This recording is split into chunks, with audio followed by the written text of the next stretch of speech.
Well, today, a judge ruled former DEA agent Joe Bongiovanni will not have to report to prison anytime soon.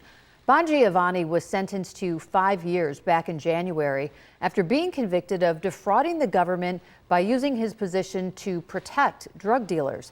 Channel 2's Dave McKinley explains why the judge is letting Bongiovanni remain at home on home confinement until his appeal is heard. So, Dave, why did he do that? Well, there are a few reasons, Mary Alice. The judge said, though, it was a very difficult decision, but that Bongiovanni met the criteria for him to grant such a reprieve, which he also felt was in the interest of justice. That is something Bongiovanni's lawyers obviously agreed with. Justice prevailed today.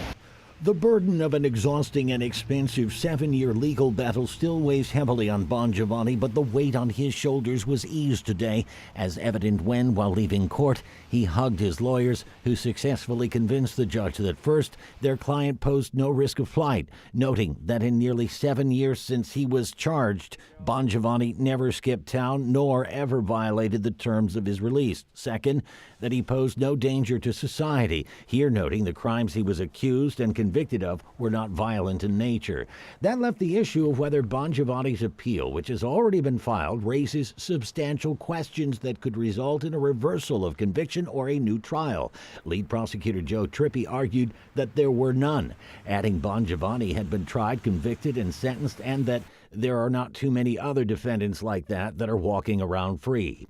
In the end, Judge Lawrence Villardo agreed with the defense, noting that if he sent Bongiovanni to prison now, and were Bongiovanni to be successful on appeal, then he would have by that time spent time in prison when he should not have. Asking aloud, why shouldn't I be concerned about that? It's 100% correct, and I think the judge made the right call there because, again, you know our theory of this case. Our client is 100% innocent. He said that he was innocent in sentencing. He's always been innocent. That's why we took the case to trial. The government procured a wrong conviction in this case. He wants to fight it, and he's going to do so, thankfully, from the freedom of his home. Judge Villardo also noted that if Bongiovanni is not successful on appeal, then he will still go to prison. He'll just begin his prison time a year later than now.